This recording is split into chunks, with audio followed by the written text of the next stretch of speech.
tusimame pamoja kulinda uhuru na umoja wetu. Enyi Bwana na binti wa Afrika, mwili wa jua, mwili wa anga, tuifanye Afrika mti wa uzima. Tuungane sote tuimbe pamoja, kuenzi shikamano hatima yetu. Tujitoe wenyewe kupambana pamoja, uhuru na umoja vitawale. Enyi Bwana na binti wa Afrika, mwili wa jua, mwili wa anga, tuifanye Afrika mti wa uzima. Tuungane sote na tujibidishe kutoa kilicho bora kwa Afrika, chimbuko la wanadamu, chemchemi ya utamaduni, tumaini letu wakati wa mafarakano. Enyi Bwana na binti wa Afrika, mwili wa jua, mwili wa anga, tuifanye Afrika mti wa uzima. Let us make Africa the tree of life. Let us make Africa the tree of life. Of course, this is Man City Africa. My name is Kato Mukasa, a Ugandan lawyer interested in issues, human rights, and of course, the promotion of critical thinking, fairness, justice, and equity. Humanist TV Africa is a registered non-government organization. We are registered to do media work. We are registered to do media work and promote awareness of a number of issues that most people don't basically talk about. So that's why we exist. You can get us through our email, which is right there, info@humanistv.africa. You can also get us through our website. Our website is www.humanistv.africa.com. Also, you can get us on YouTube and Facebook. We have the same name. Now, today, every Sunday, we host Pastor Male, a very, very well-informed, very knowledgeable, and well-known pastor in Uganda, who is known for speaking truth to power, who is known for always championing the cause that many other pastors do not talk about.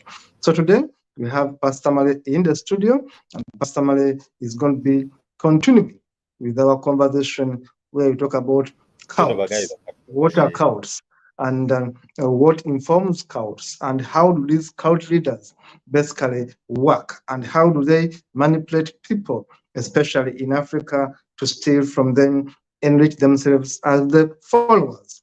I call them the sheeple. From the word sheep, you get sheeple.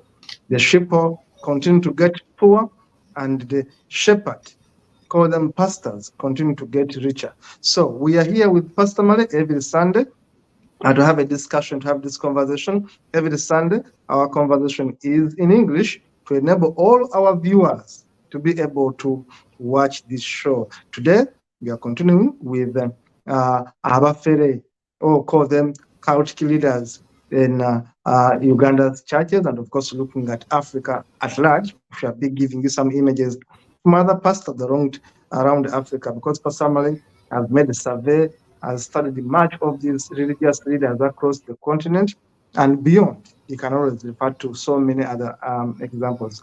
Pastor Male, you're most welcome.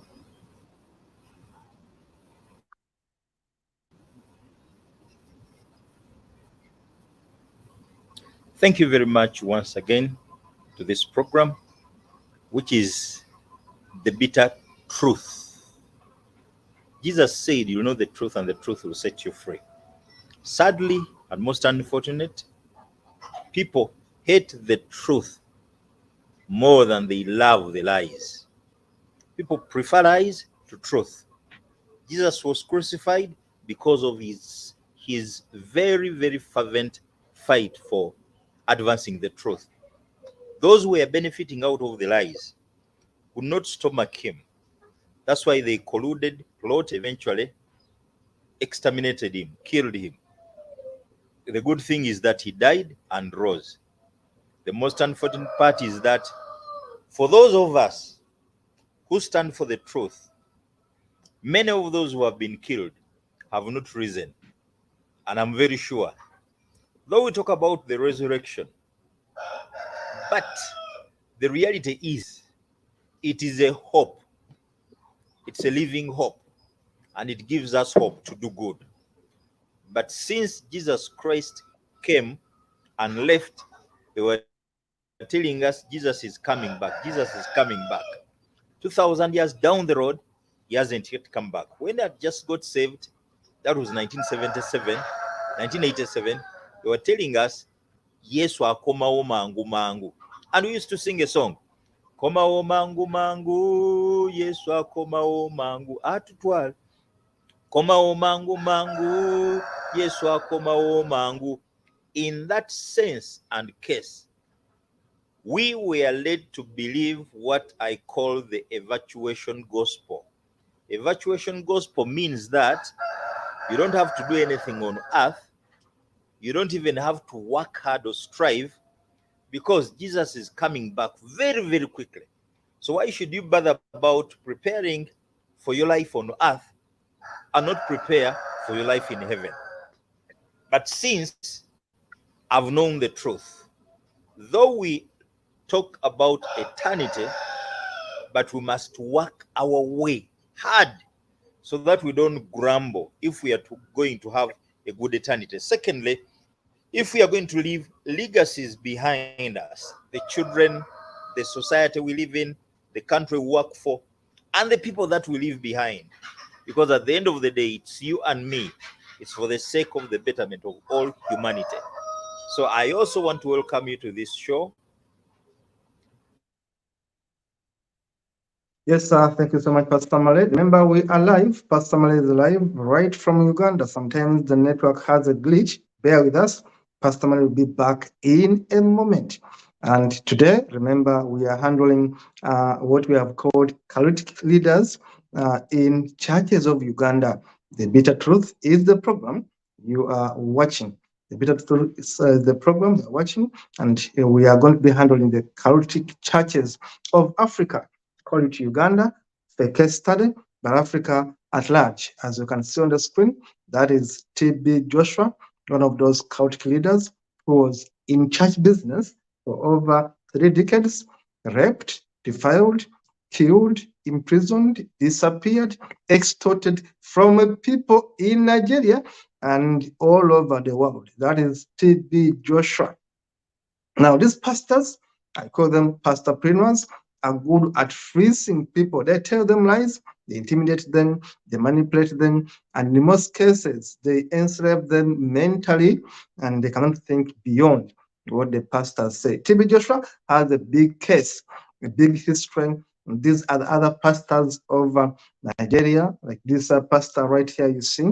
These are big, big pastors in Nigeria, David Oyedepo and others. These pastors have the biggest number of assets in these countries. And this is another pastorpreneur called Bujingo Aloysius, one of those pastors in Uganda, known for always being so political, being so manipulative.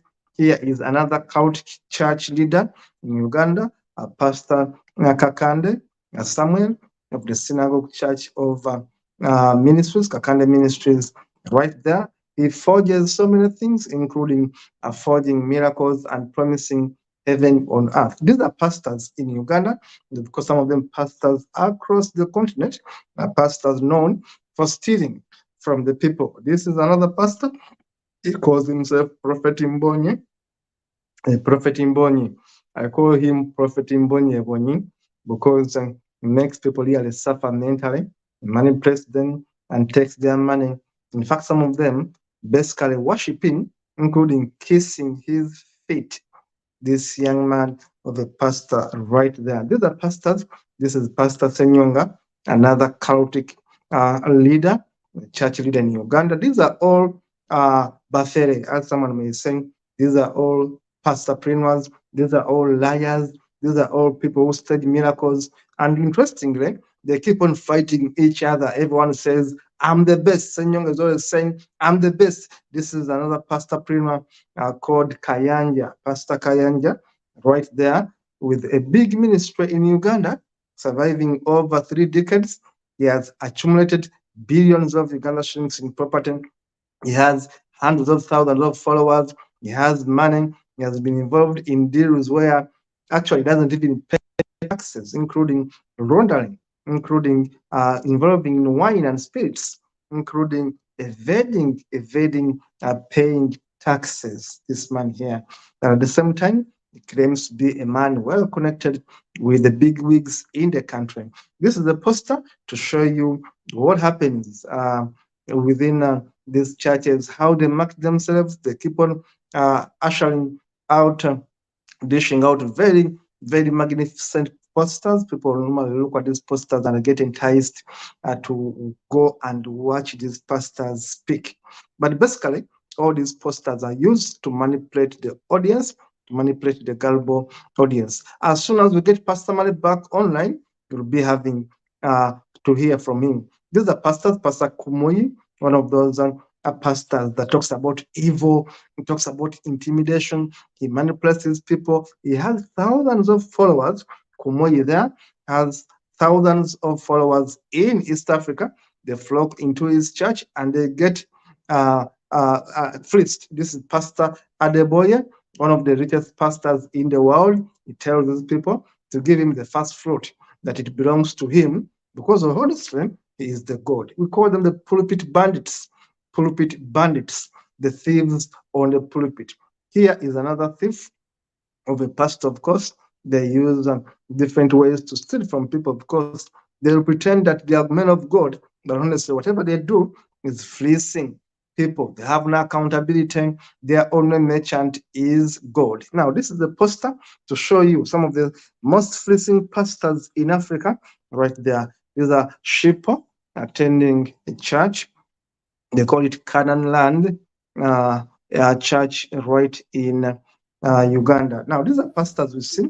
You shall be getting Pastor Male right there once the network gets us through with him.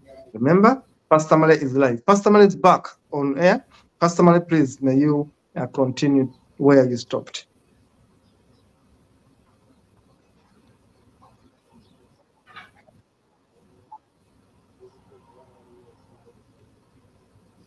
Yeah, thank you very much, my brother Kato. It's again a pleasure to be here to share with you my one personal experience to my expertise. Because when it comes to cults in this country, even the world over, you may look for experts and fail to get one. Many gamble to share about cults, but I think I qualify. And before I even go further, let me share with you my real life story so that you know the person who's talking to you is addressing the issue of cults. Because if in the insights of my story, you may keep questioning, who is this addressing it? Does he have the moral authority? Does he have the expertise to address it? Moses Solomon Male. I was born to a Christian mother, Proscovia Chinene, in Chigowa, Ntinda, Buye, Kampala district, and to a Muslim father. My father is Haji Mutumba Muhammad, the late. He used to live in Lubaga with another home in Natete. I'm the firstborn of the two. I was born at the time when hatred between Muslims and Christians was high. And during those years, that was a young woman to get married to a Muslim man, it was really difficult. So when my mom got pregnant, her aunt convinced her father that is my great grandfather, that no, their daughter cannot marry a Muslim. So they only had me, and then mom lived on and dad lived on. I came to be raised up by my mother, but of course with the support of my father. And I studied, went through Ntinda Primary School, then Chambo College School, then Caltech Academy Makerere, and finally UCC Nakawa. 1985, I started working at Marseille Hotel as hotel accountant, stroke assistant manager. So when the Yoweri Kaguta Museveni regime, the NRA took over power, at the time that they were taking over power, I was. So when they took over power, I got so close to them because we used to host them. I remember they all used to the Honorable Matia Kasaija. They used to sleep in there, so they used to come in there, and I got to become their friend. So they wooed me into NRM, and I was one of the first LOC officials in this country. That was 1986. At that time, I was living with my aunt in Chindi Nakulabi. Then around 29th of October 1987, I was working with my friend Fred Intanda at William Street. The company used to be called Atlantic Decorators. So we used to work together.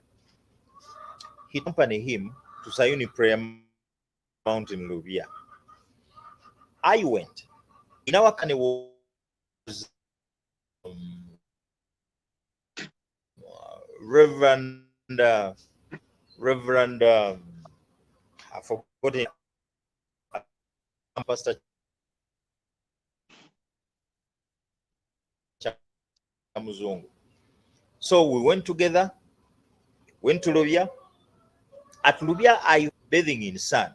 When I asked, they told me she had HIV, and we finally went to Makumbi. Makumbi told us he had seen us before we even went with there. I wondered what sort of man could see ahead of us. And then Fred told me, no, he's a prophet. Oh, he's a prophet. Fine.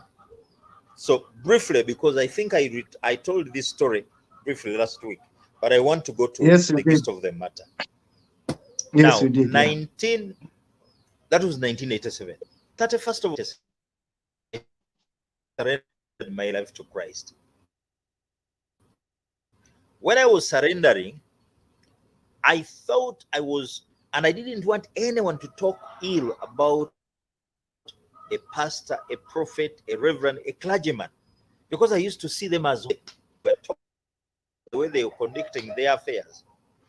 But then later on, I realized that beneath the surface, they had hidden personalities. Actually, many of them, even today, proved to be wolves in God's.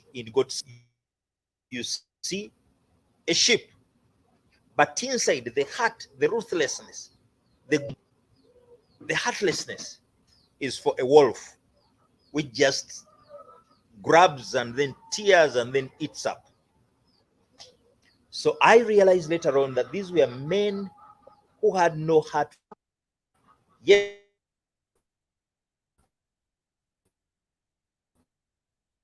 trusted them. With their lives and their properties. They could be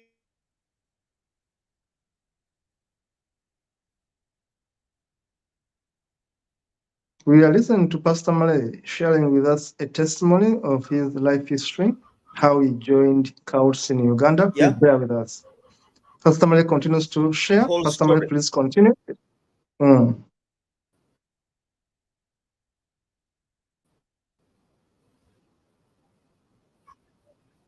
because if you share the whole, Malay would say, no, this cannot be a miracle. It's part of an experience that was continuing, a life that was continuing. Now, when I joined, at the time that I got saved, there was a wrangle between Makumbi, Kaiwa, because they were all wrangling or fighting over the so-called powers left behind by the late John Obirieboa. John Obirieboa was a Ghanaian witchman who comes to Uganda, a Catholic priest,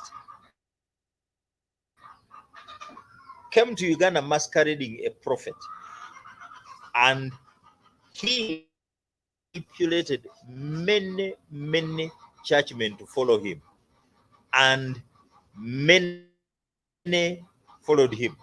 Many Christians followed him, thinking he was a genuine man. John Obirieboa first came to Uganda in 1970. He claimed that he had powers to raise the dead, and Amin took him corpses during the war with the so took the dead men there, the corpses there. John Obirieboa fled the country in 1986, long after Amin had gone. When he came back, he was performing some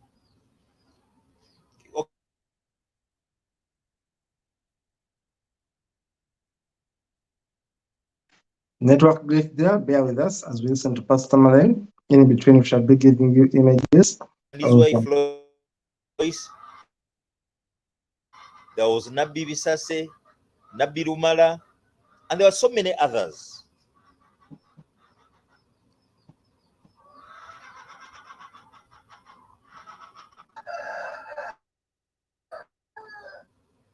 As we listen to Pastor Malay, we shall be seeing images of these pastor prisoners in Africa. Pastor Malay continues to share with us. Of course, we are live in the studio.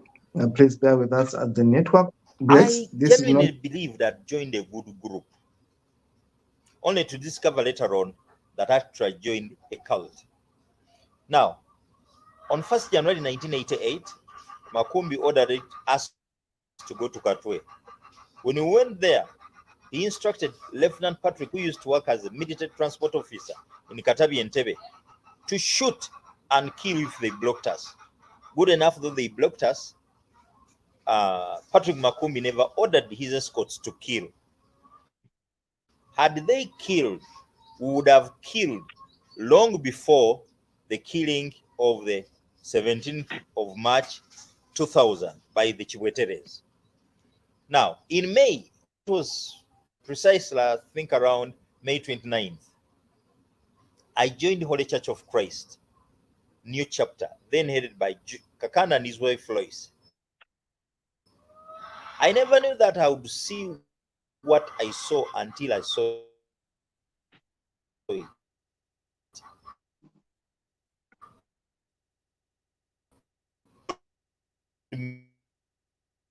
Pastor Malay right there showing us, discussing with us how he joined the Kakande Ministry cult and how he left the cult. He's the expert here. He's going to be telling us what it means to be in a cult People and were how a cult operates. of spirits.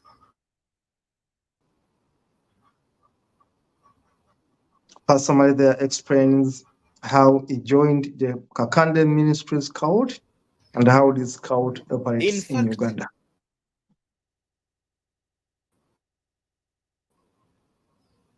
In fact, when I joined them, they specifically recruited me in August 1988 to be their number 2. By being their number 2, I was now initiated his wife Lois, the three of us were in a circle. They would share with me. And everything that would happen, I would know why it happens. Miracles affect. I would see how people are manipulated. What did I experience in the Holy Church of Christ? I saw rip-offs of the highest order. I saw people lose their properties, lose their wealth, lose their families, lose their lives. So many of them. Actually, there's a time that I viewed the video of my wedding day and tears rolled down my face, my cheeks, because people dead, reason HIV, who infected it to him. Kakande and his wife, woman who was HIV positive. He had a wife, they broke his marriage. They gave him another woman, HIV positive. Whom do I see? Thomas Katabira, who was very stinking wealthy. They manipulated him into selling it off. He handed over the money, the proceeds to them to be prayed for, so that demons could be cast off, as they claimed that it had demons. He never got the money back. He got impoverished. I'm in touch with him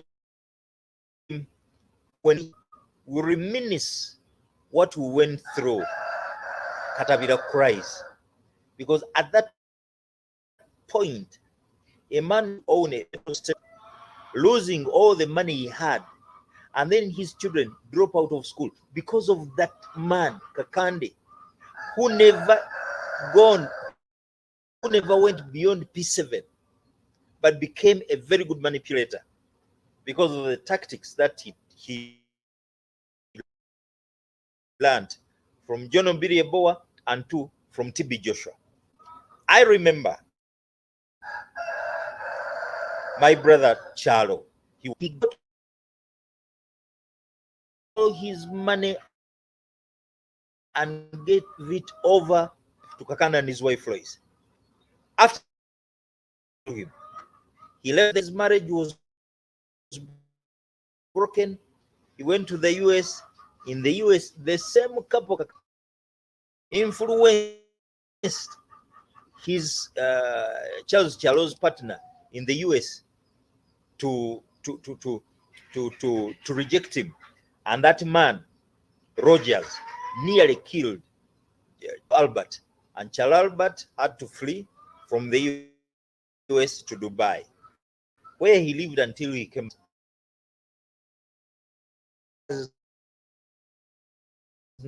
Not want to see ruining his marriage and ruining his business, ruining his economics.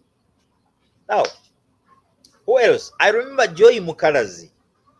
Joy Mukalazi stays in Kazo, Angola. Not Kaza, Angola. Kazo, just after Nabukalu's frame. That's why she stays in Mukalazi zone in Kazo. Joy was like a sister to me. Joy was manipulated to sell off her pickup. Then Kakana and his wife Lois took the money. She's demanding for the money. Then one of them was, I think, I've forgotten her.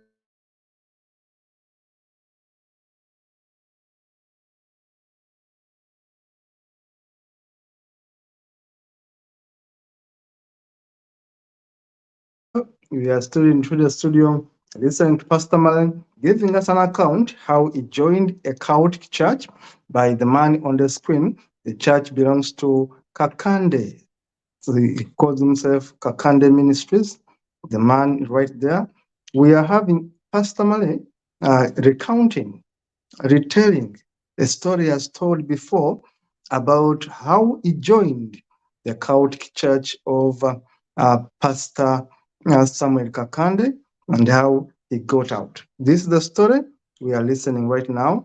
The problem is that Pastor Male is now muted, but he'll be back soon.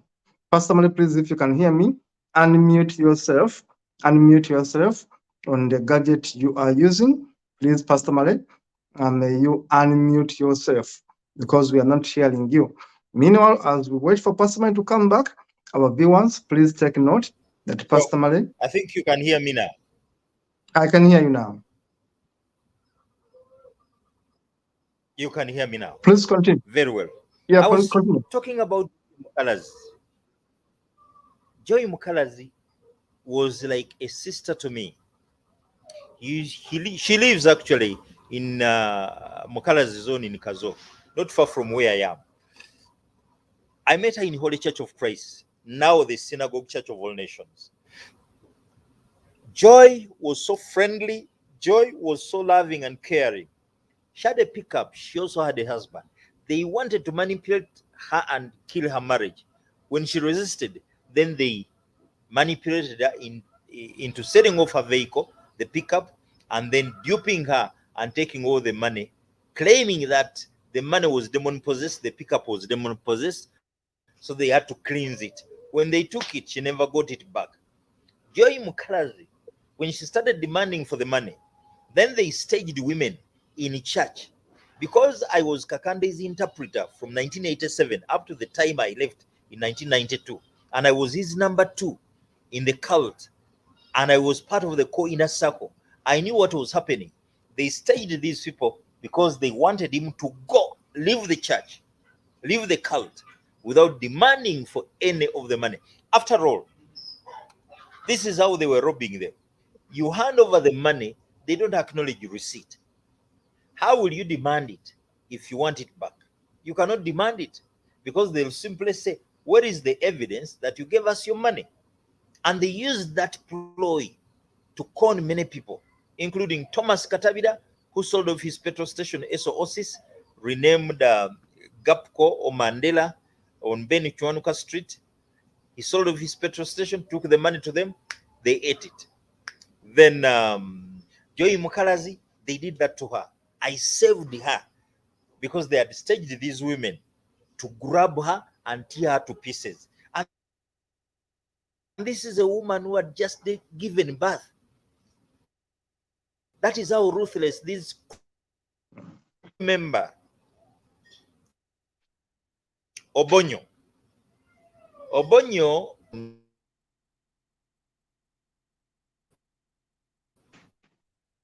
Pastor there telling us about Obonyo used to live in Kamocha.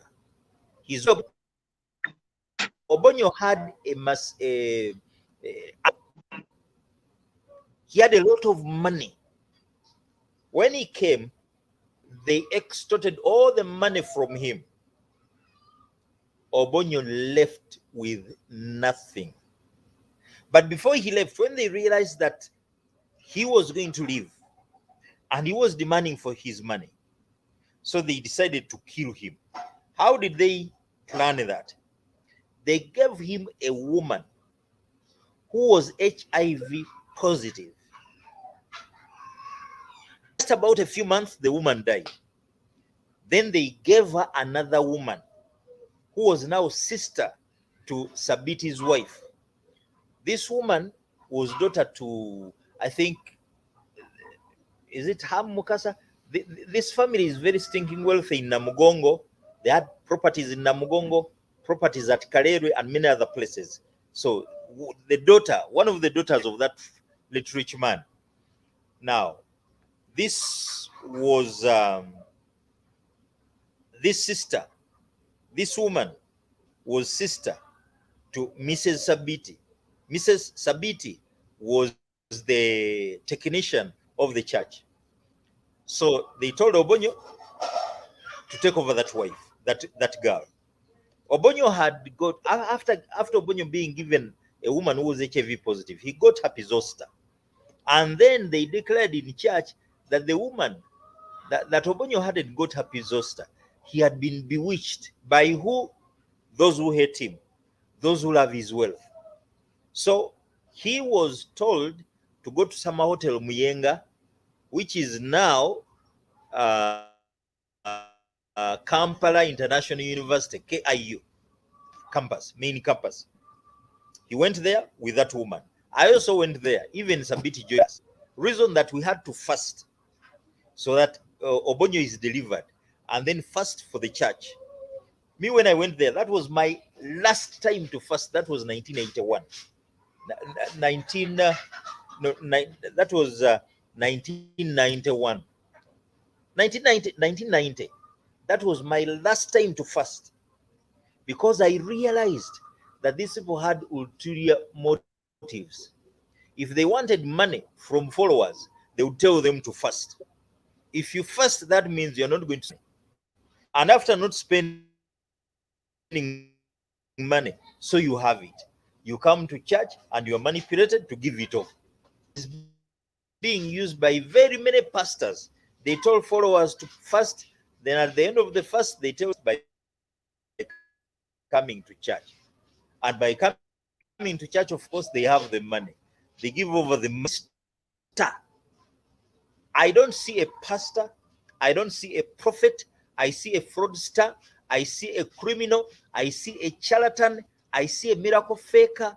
I see a ruthless criminal who deserves to be behind the bars in Luzira, not in public. He's a misfit in humanity because his heart is totally ruthless.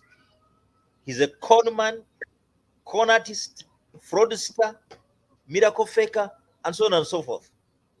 Now, all that you see, the Kakande miracle, the Simanyi miracle pineapples, miracle rice, miracle, all of those are just business enterprises. He makes money out of the desperate, and he claims to be a pastor.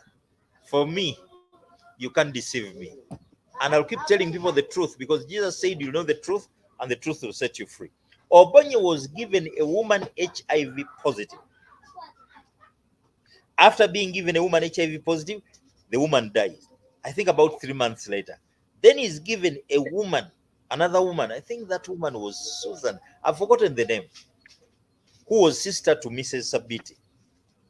When Mrs. Sabiti complained to Sabiti that why would the prophet and prophetess give her sister a man whom they know is HIV positive, then Kakana and his wife Lois told Sabiti to divorce his wife. When Sabiti hesitated, they ordered him, even gave him money to pack the woman's things and take them away. Now, Sabiti broke up with his wife, and then they had to break up another marriage. Mama Ivan. This is Mrs. Seguja. Seguja was not a member of the church, but they wanted the woman and her money. Mama Ivan used to work on Lumu Street. She was a businesswoman. She used to be one of the people I called sisters with the late Nantongo. Because they knew she had money, so they broke up her marriage so that they could now possess her or own her, and then by the time Mama Ivan or Mrs. Seguja left the Holy Church of Christ or the Synagogue Church of Nations, she was as poor as a church mouse. Kakanda had taken all the money from her. What more? Magezi. Magezi was part of the middle circle. Magezi used to give a testimony. What was the testimony? One day, I, Kakande, and his wife Lois went to Sheraton Hotel. There used to be a shop called Winner Classic. In Winner Classic, there were very expensive garments, very expensive shoes. Kakande said he wanted the shoes he saw there and the suits. The wife said she wanted the robes, the garments there. So they told me, how are we going to raise the money from these fools? Every Saturday, I would go to Kakande's place, sit with him. Then they share the message you would deliver on Sunday. If I okay it, If I don't okay it, then we look for another. So on this particular day, after Sheraton and Winner Classic, we get to Hotel Equatoria because it was a Saturday. How are we going to tell people to give us the money tomorrow? Then Kakande said, so we are going to tell them that God told us to sow a seed of faith. Then we'll tell them to sow seed of faith. Fine. So, following day, that was Sunday, we go to Holy Church of Christ or Synagogue Church of All Nations. We then used to be at Nakasero Secondary School, just opposite Hotel Equatoria, where there is now Post Bank. So we went in there. I was the first, of course. You start off with praising, then you call people to give testimony. Then Kakande comes in with his wife. When he comes in, just says a few things here and there, and then starts the lies, the duping. Jesus told us that we sow a seed of faith. Yesu yatugambye tusige ensigo y'okukkiriza. How many know the seed of faith? Very few hands were raised up. So you don't know seed of faith. Ama brother Magezi, come up. Come and tell them what happened when you gave seed of faith. So Magezi was an auditor. He used to audit books for companies and schools. So Magezi would stand up. When he stood up, he started off with a song. Tukaindura, tukaindura, oh, tukaindura, tukaindura, tukaindura, doe, oh, tukaindura, tukaindura, tukaindura, nyowe, oh, tukaindura, abarokole, tukaindura, oh, tukaindura. Oh, tukaindura. So with people excited, very, very excited on their toys.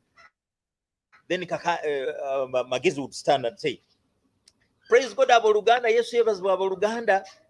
Everybody would pay attention. You know, the challenge I've found, my brother Kato, is that people don't want straightforward things. They prefer subtle things. No wonder there's an adage that hard melodies are sweet, but the unheard are sweeter. When somebody speaks clearly, you want to listen. But when somebody speaks subtly, you want to pay even more attention because you want to hear everything.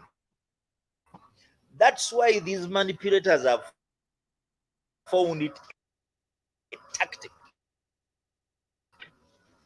Don't use one language when you're manipulating people. Use many. You can speak Luganda, then flow into Lutoro, then go into English, then go into Swahili, then go into Runyankore. So you be versatile.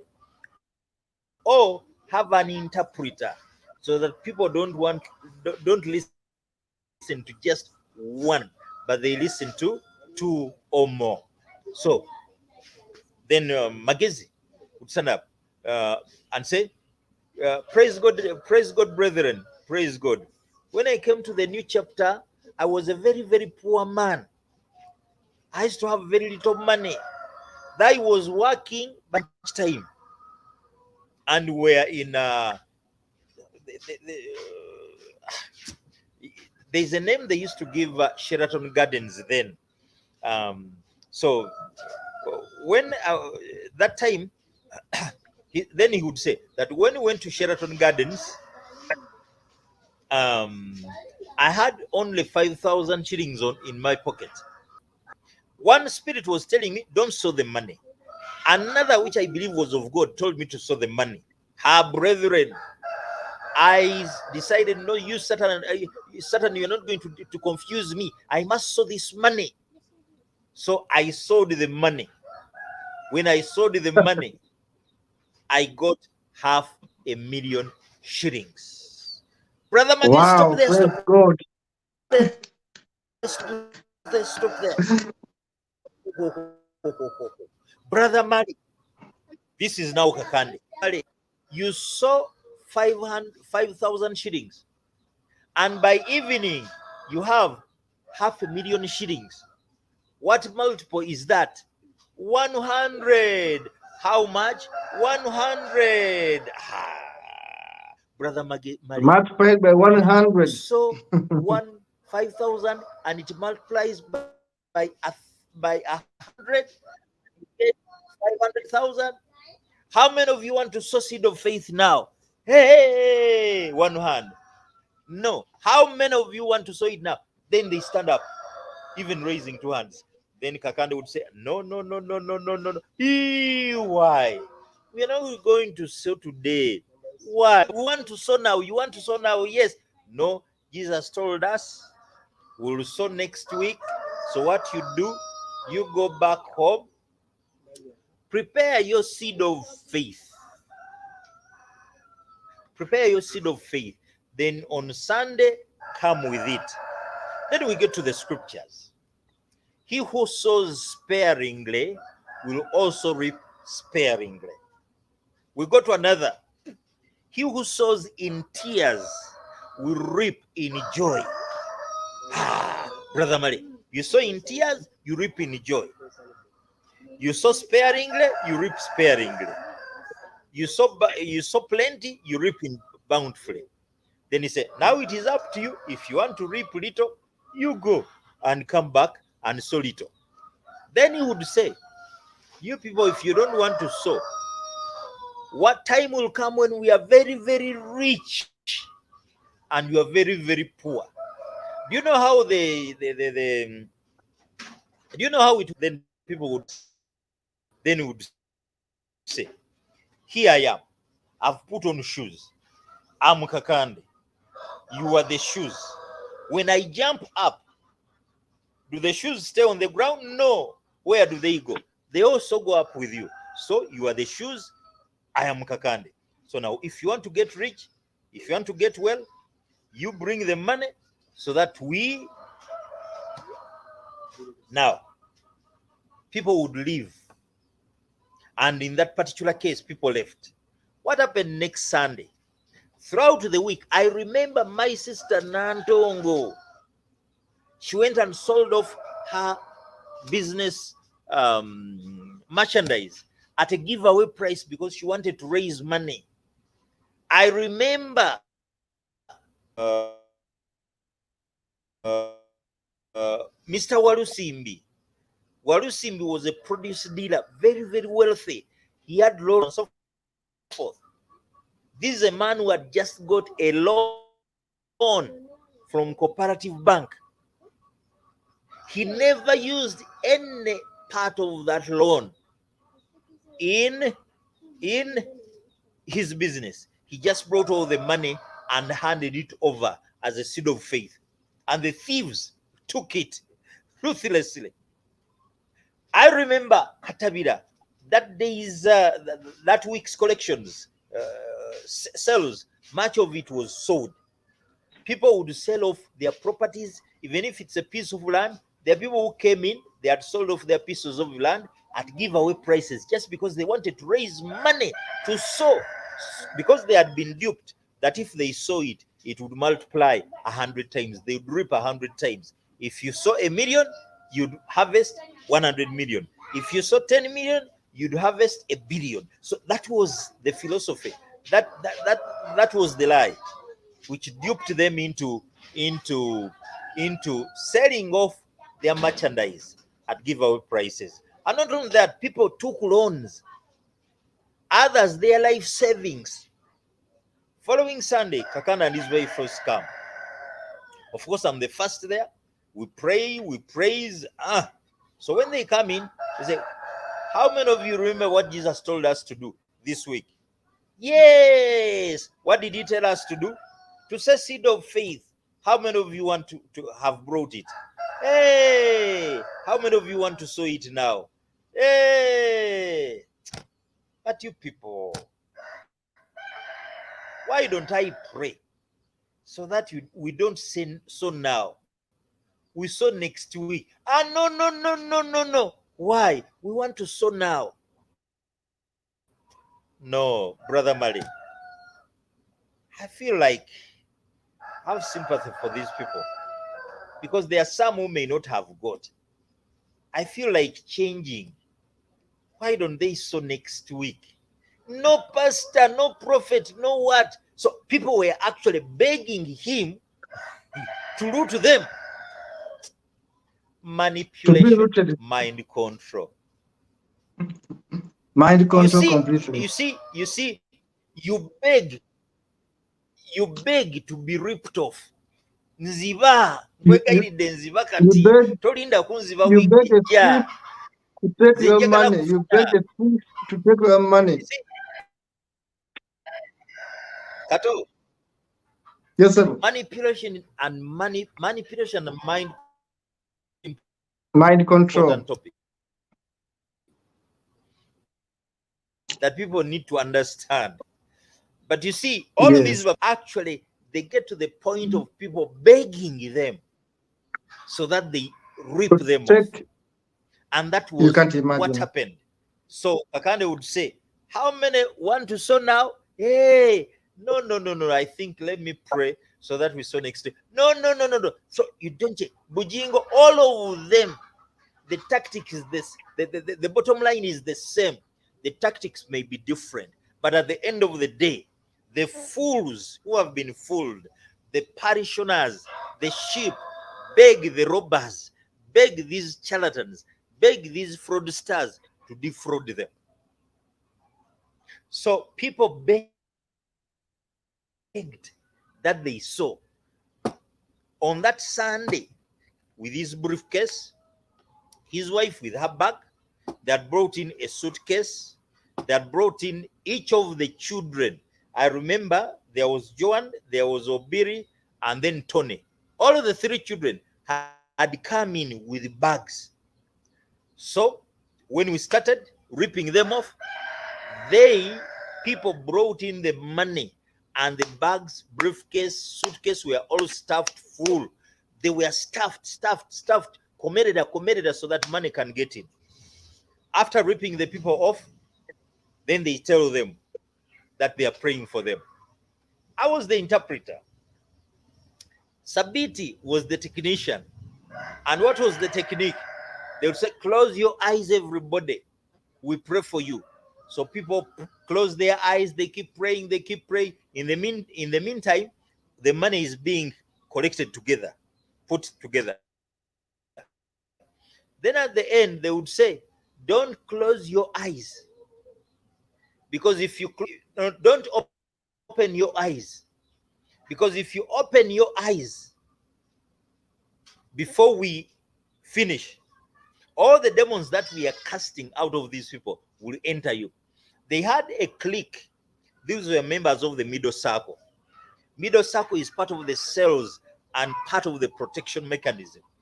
These are people who give hot testimonies, and these are people who must defend the group if there is anyone rising against it. So they had already staged people to test, to show or to manifest demon possession. I'm not going. You go. You're in the head, you're in the stomach, you are where you'll go. Go in the name of Jesus.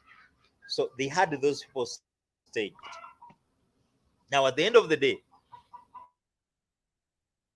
when they now want to live with their booty, with their lute, they would tell the followers, stay where you are until we've left.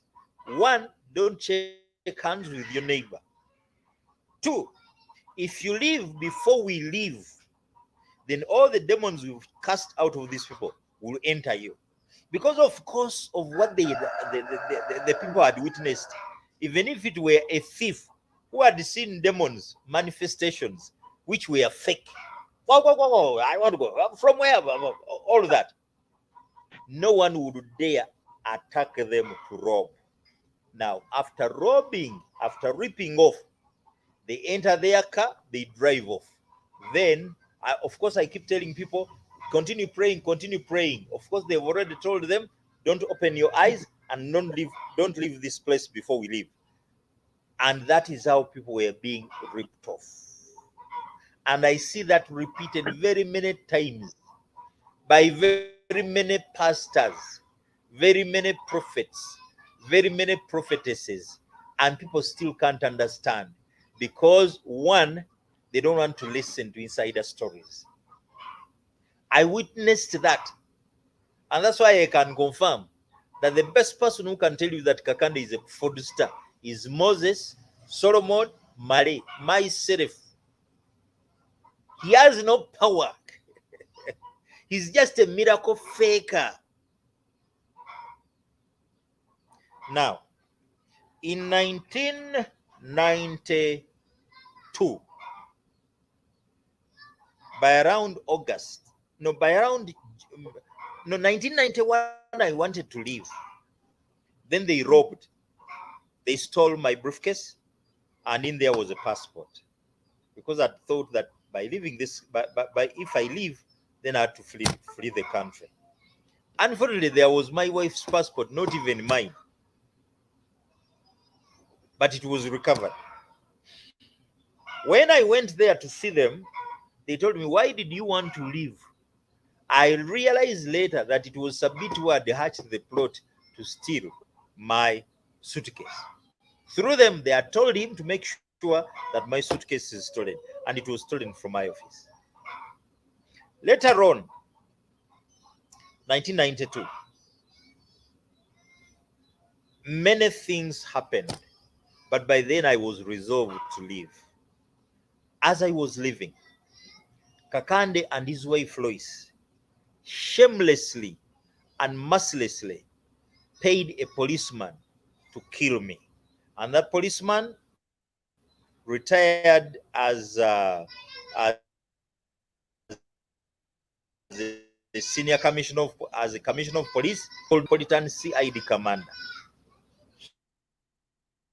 What He is the name of the policeman? is now retired. They What is the name of the policeman that was hired to kill you?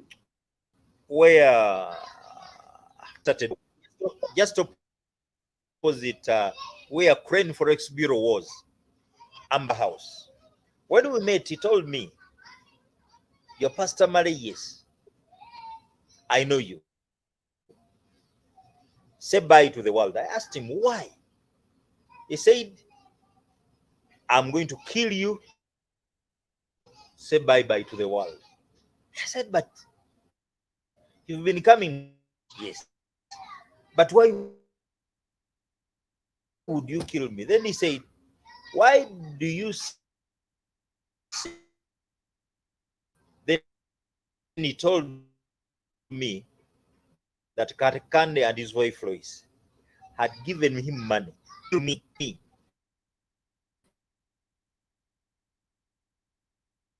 because I knew a lot about them.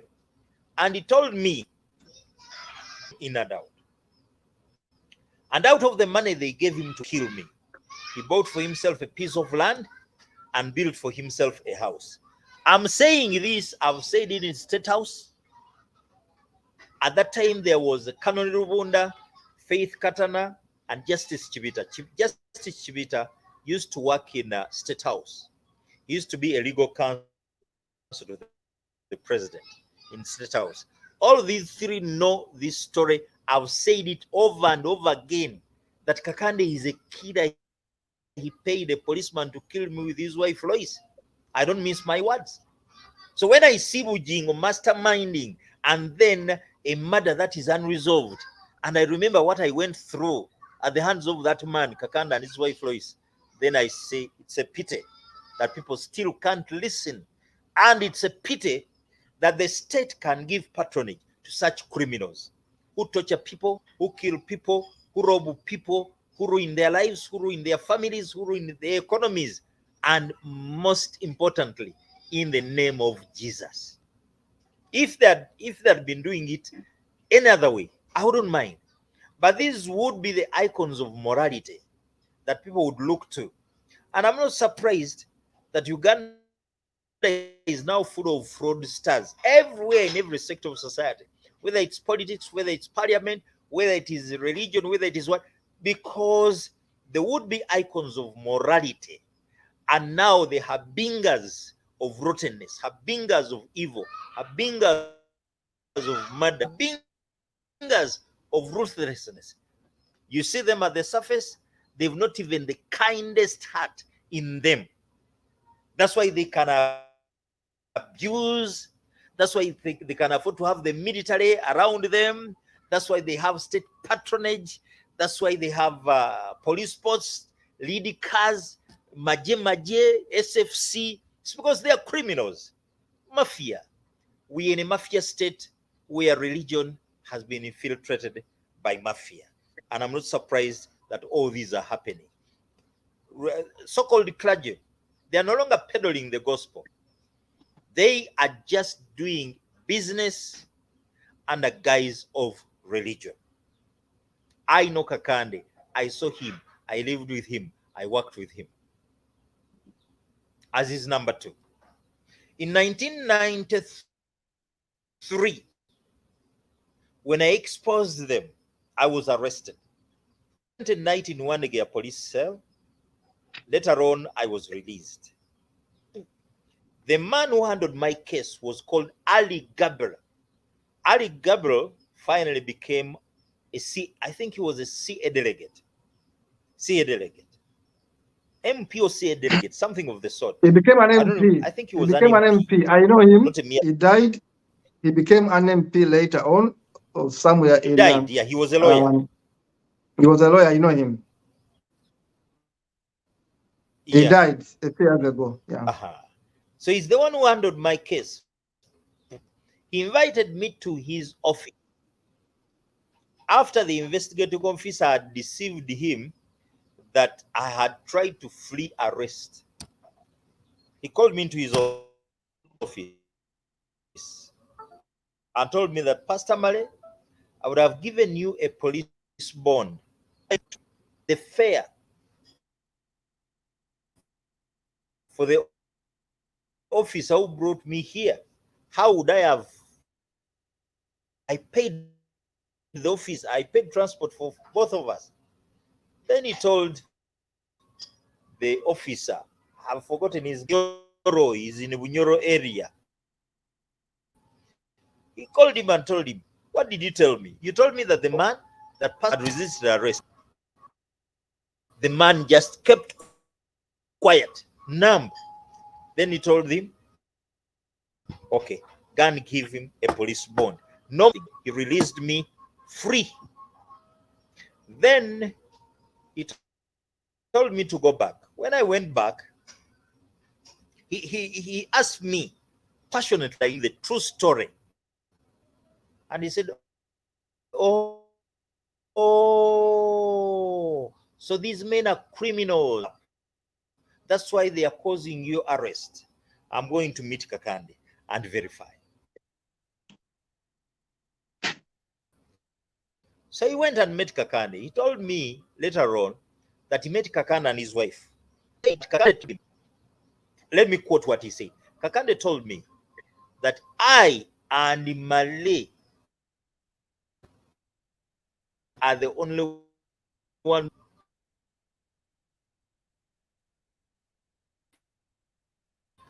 So Adi Gabriel told me, Pastor, you are telling the truth. You have a heart. But I met and talked to Kakande. He saw a criminal who was hiding because he had that state patronage up to today. Now, that was 1993. 1994, I continued sharing my story, and in 1996, I and 1996, no, in 2006, 1994, I kept sharing my story. 1996, I got church fatigue. I quit the pulpit, I quit the church, and I started doing work alone. 1997, 98, I went to Singapore Aga Institute. While there, my vision was sharpened. My focus became clear.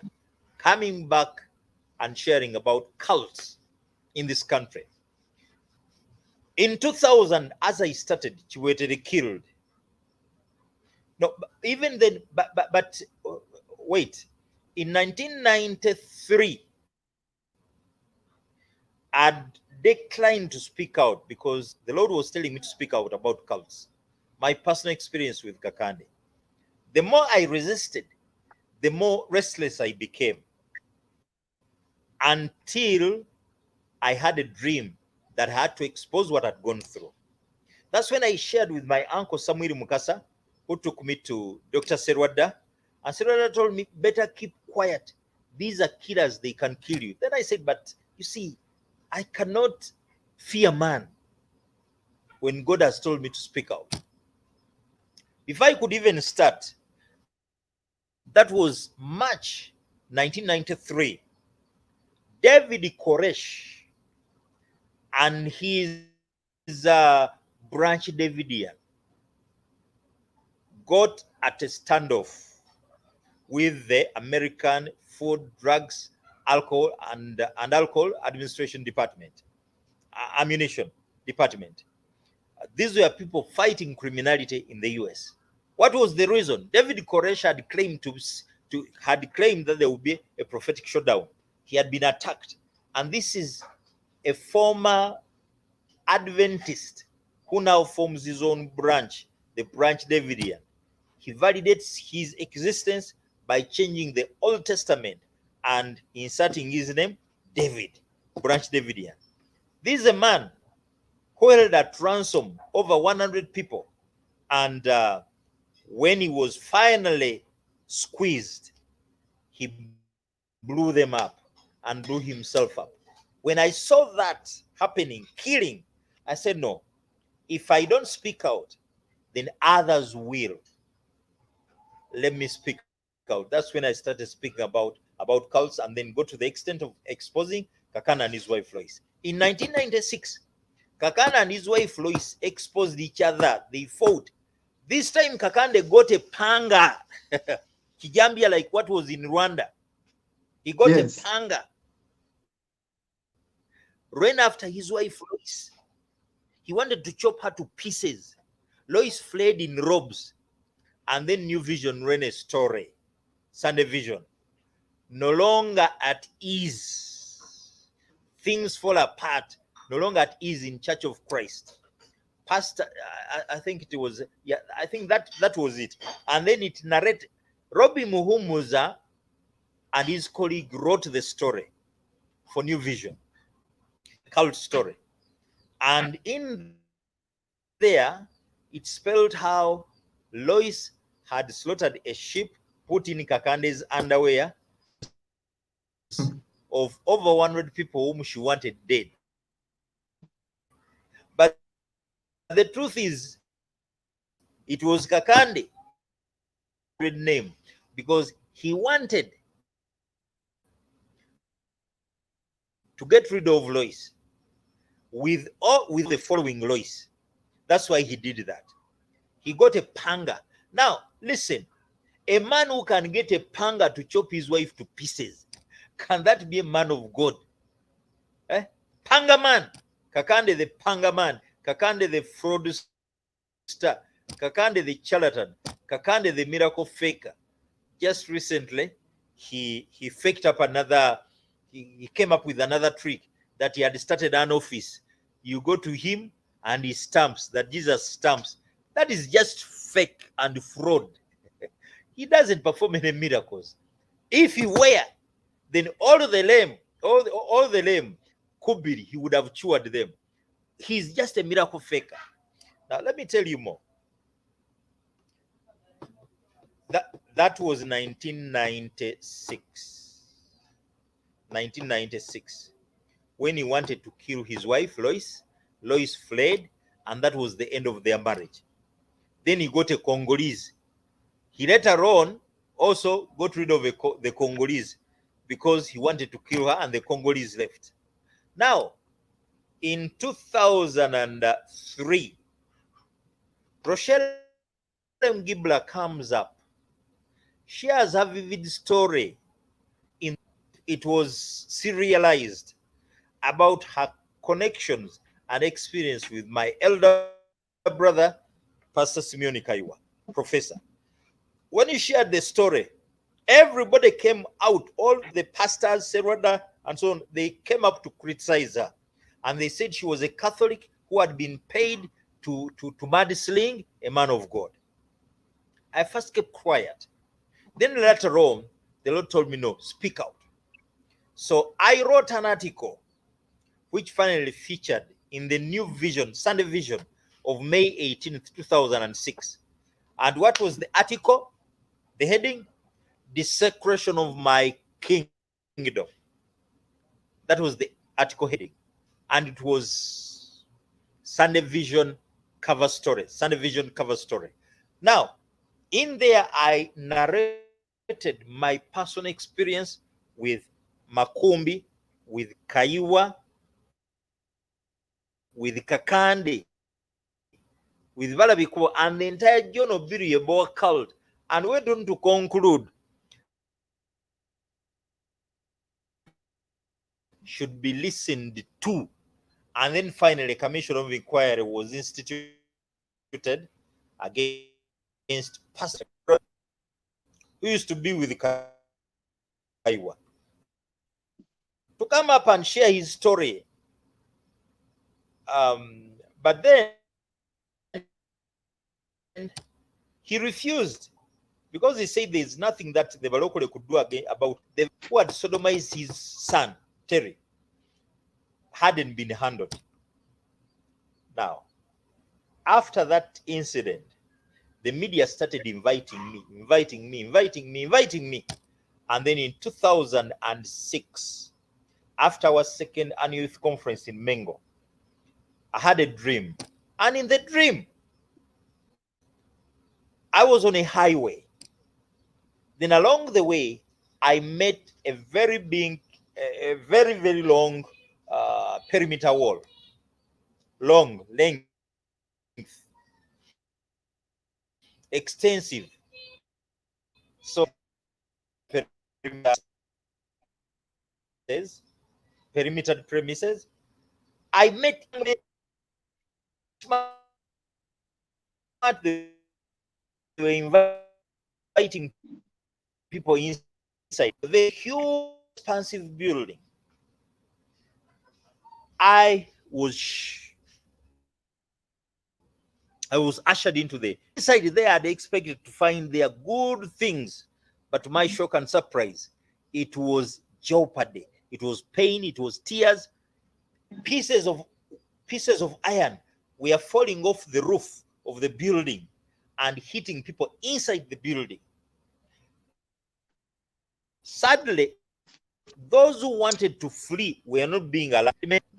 Who were arming, who were the exits and entrances, who could not allow people to go out. And I was shocked. What is this I've come in? To cut the long story, I had a voice that told me, now is time to break this building down. And I said, how do I break this building down? So expansive, so tall, so gigantic, reinforced with concrete, metallic. I just couldn't understand it.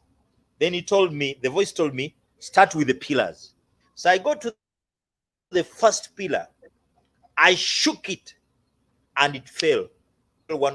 Collapsed one of the parts of the wall of the building.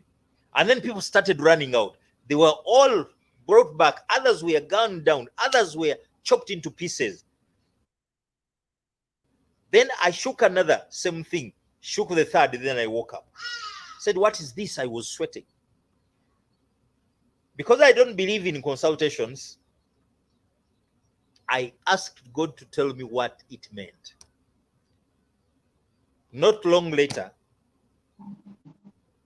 I was in office and I got an inspiration that now is time for you to start. No money, I was unknown, I was a nobody. What had gone through with exposing Kakande was still entering a police cell when you are innocent. Said, no, this is too much. Said, no, how am I going to do it? Then the voice told me, go. That was the background to to the cult awareness program that I started and finally led me to meet my brother Kato Mukasa. When I Thank you, started, sir. I initially thought that the problem was with Kaka and a few others. But when I did, then I realized the country is at a loss. People are gullible. People are taken advantage of. There is I remember homosexuality. There is fraud. There are murders. the first time I got in touch with Pastor Malay, I should tell you this, our viewers. I should add something there. You have been speaking, and I was taking notes, and everything you said is very right. I'm adding this to the viewers to note. Now, the first time I got in touch with Pastor Malay, it might have been about 2012 or 2013, I had a beneficiary at our NGO. I reserved the name. She's a very beautiful lady right now. She is in South Africa. But at that time, she was a child because she was about 16 years, and we were paying her school fees at a certain school. She's the Munyankole girl. Now, this girl came to me one day and told me that an assistant pastor, the girl was defiled. I'm giving the viewers how I got to meet you. Yes, I can't. The girl who was defiled came to me because we were already paying her school fees anyway. She came to me and told me, I've been going to Pastor Kakande's church. If you can hear me, can you hear me?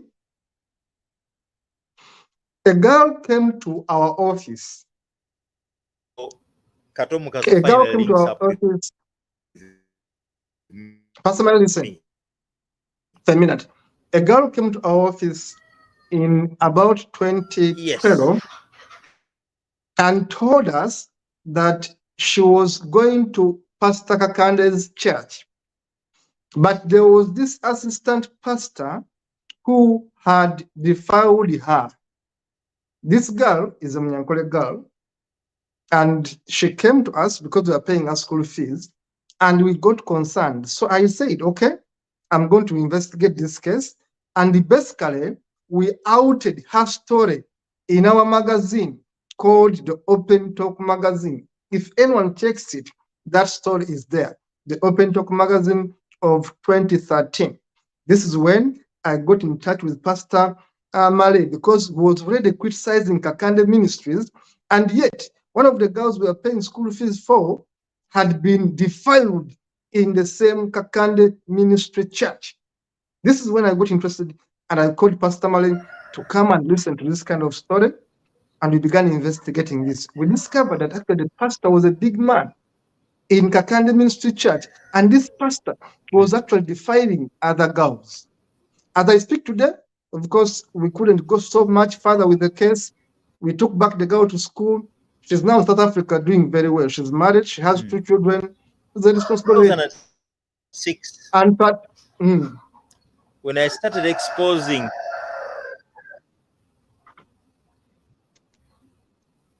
go ahead, Pastor Malay. We are in listening. 2006, when I became so in 2006, when I started the cult awareness program countrywide, I started featuring on TV, on radio, Bukede, name it, every TV, NTV, UBC TV, WBS TV, unfortunately demised, Radio Uganda, CBS, and many others, Subi FM, so many.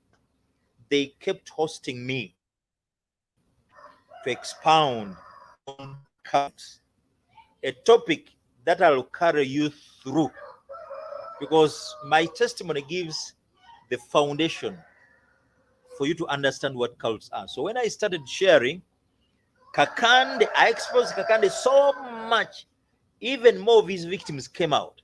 And when they did, he opted to change the name of his church from Holy Church of Christ to Synagogue Church of All Nations, attached himself to Joshua, because worldwide TB Joshua was being feared. he was sitting, candles, so linked himself to that. And I'm not surprised that today he has military patronage, he has state patronage, he has the military guarding him, SFC guarding him, he has police guarding him everywhere because he's a top criminal. And the unfortunate thing in this country is that the government protects criminals more than it protects the ordinary, non-violent, innocent harmless people. citizens. That's very true, sir. That is the most That is very important true. part. That our government protects criminals, ensures they are not hurt, ensures they continue hurting people rather than protecting the weak, the poor, the voiceless, who continue being hurt, being abused, being tormented by these mafias, by these criminals, including Kakande. And it is this era where men come up to talk in defense of criminals, like my brother Gashumba. You come up, defend a criminal, support a criminal, peddle him, link him, speak him. It is in this era where none locally can speak for criminals in the pews, and it is very, very unfortunate. But this is in the Uganda. But then when I exposed Kakande in 2006 to change names and renamed his church, his cult, Synagogue Church of All Nations, then the Kakande Ministries. But all the same, the bottom line is fraud. And since then, he has faked up so many miracles, so many miracles, so many miracles. I think when we meet next, I'll share with you the story of cannibals who never were, whom we exposed, and eventually ended up dropping the issue of claiming that he was cannibals. He's a fake, he's a fraudster. Thank you so much. Thank you so much. Pastor Male, thank you so much. You have really educated us today about the inside information. Questions? Yes, I have some questions for you. You have educated us more about the inside information about the Kakande Ministries, and especially we are looking forward to taking us through that part where we are going to expose the witchcraft, the sorcerers, the man-eaters that were never in reality, which we saw so many months on TV, and Kakande is claiming that now you can actually heal these people. Now, there are two questions for you. Number one, someone wanted to understand the name of the officer that was bribed to kill you, but he didn't kill you. Was it Wamboka? What was the name of the person that Kakande gave money to kill you? Is Mr. Walimbwa.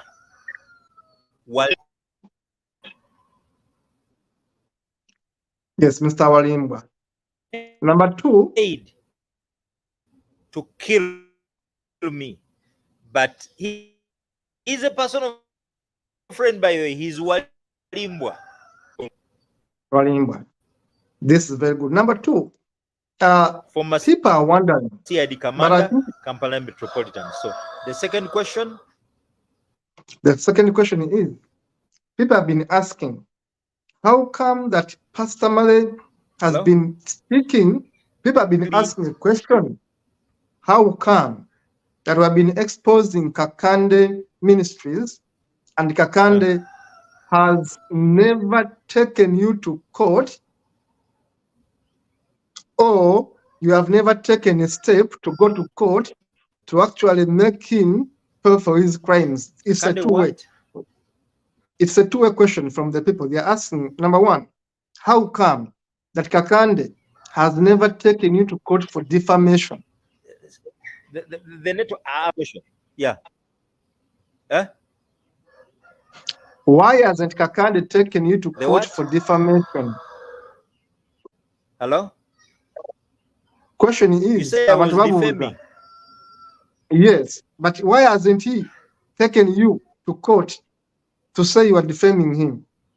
Is he in a way happy that you are creating him a market, that he works after all? Because they say It's because bad I'm publicity. speaking the truth. How is he going to battle with the truth in court?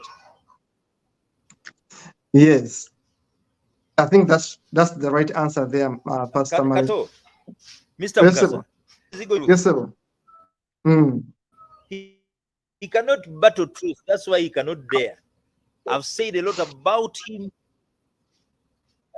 Truth cannot be. You see, if I'm telling the truth about you, that does not amount to defamation.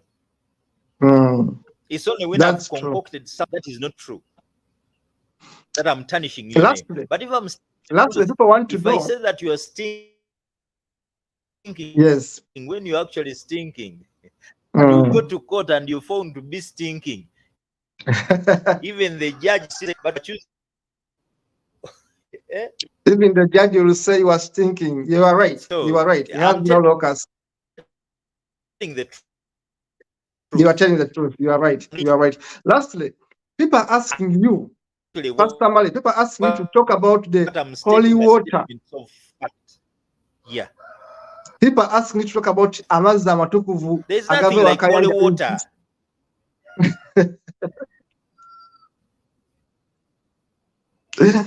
That there's the holy water coming from the dead man who died from the church. Water is part of the paraphernalia. What is paraphernalia? Listen, what is paraphernalia? Paraphernalia are items used for religious purposes or for cult purposes, just to manipulate people. And one of the items is water. Of course, I saw people who died in church, in there, who died in the cult. I remember a man who died during the service. And then they told every believer in there to continue closing eyes, that if they open their eyes, then the demons would enter them. And then they sent to is it to Nachivo Shauri Yako area. There used to be pickups there, parking there. A pickup came, was body, and the relatives who had come with the with that person, the man died. I was sprinkling water to him. And then and he collapsed and died. Nobody knew except the ushers and me, Kakana, and his wife Lois, who were opening our eyes, who were just active, busy working. No one that died in the church, in the cult. They simply put the so body we hear on that the people pickup die in this church. That is so sad. We hear that people die in this church and the pastor goes scot-free. People die in this church and this pastor, if you have goes scot-free. The holy water, the holy oil, and all this paraphernalia, as Pastor Male says. Pastor Male, we are coming to the end of this program. Thank you so much, Pastor Male, for giving us the time. We are coming to the closure of this program. It has been a very eye-opening program where I've talked about how you ended up joining a cult, the cult of the so-called Pastor Kakande. Of course, Pastor Mala has exposed that cult today. In the next episode, we shall hear how miracles were being staged in this very church. Pastor Malik, may you please give us your parting shot, your conclusion for today's introductory show into cultism in Uganda.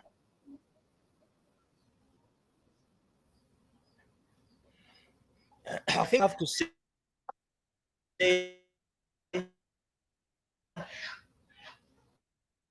is that people have to be careful when I come out and voice this out, I say is the truth, nothing, the whole truth, and the truth. I wish people were cautious, because had people had my voice, had my advocacy all these years, would not be having much of the mess that we have today. I really feel very sorry and pity for the people who have been hurt.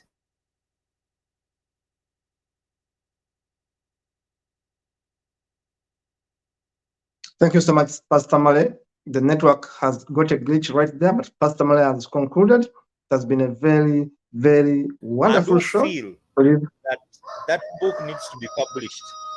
My real life story. Then please support what I do so that I publish it. I'm about to publish the book on homosexuality. That one, this is it. Homosexuality. Understanding the deceptions, challenges, and dangers of indulgence. I'm soon publishing it. When it comes out, I'll let you know. But I need support. I need financial support. Male has no money. You have the money. Why don't you contribute? One by one makes a bundle. I need money. I have a book, an entire book on cults. What is cult? Why do people join cults? What are characteristics of cults? What are the techniques of cults? Manipulation, mind control, all of that I've covered in that book on cults. Actually, then I've also written a book which is not yet published. Who conspired? Understanding deeply the Pastor Robert Kayanja. I've written that. I'm even writing more because I've come up as a problem solver. I don't want people to cry as if there are no solutions. So you people need that is embedded in materials like this and others. Thank you so much, Pastor Male. We shall end it right there. We need to stand together. Thank you so much, Pastor Male. Pastor Male is asking for your help. The numbers of Pastor Male are right on the screen. See the screen? The number of Pastor Male is right there on the screen. I'm a poultry farmer. You can come and book with us. If you want services, you have chicken, you want to hatch your eggs, you can come. Thank you so much, Pastor Male. It has been a wonderful show. Thank you so much for honoring the invitation and, of course, sharing with us. The number of Pastor Male is 772-479-386, 702-196-511. Please contact Pastor Male. Give him support. He needs it. Pastor Male is an advocate for human rights. He has been serving so many people under danger by the hands of the powerful. Please contact Pastor Male. The numbers are right there. You shall be able to save one person at a time. Thank you so much, Dennis Bongole in the studio. Thank you so much, our producers. Thank you so much, our viewers, for being so good people in watching this show. Please subscribe. Hit the subscription button. We are Humanist TV Africa. Let us meet next time in the next episode. See you in the next one. Bye-bye.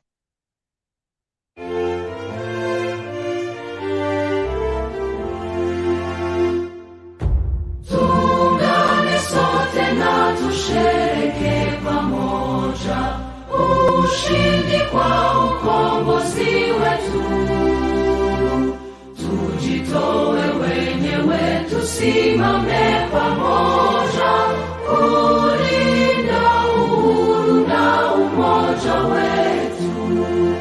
Enyi Bwana na binti wa Afrika, mwili wa jua, mwili wa anga, tuifanye Afrika mti wa uzima. Tuungane sote tuimbe pamoja, kuenzi shikamano hatima yetu. Tujitowe wenyewe kupambana pamoja, uhuru na umoja vitawale. Enyi bwana na binti wa Afrika, mwili wa jua, mwili wa anga, tuifanye Afrika mti wa uzima.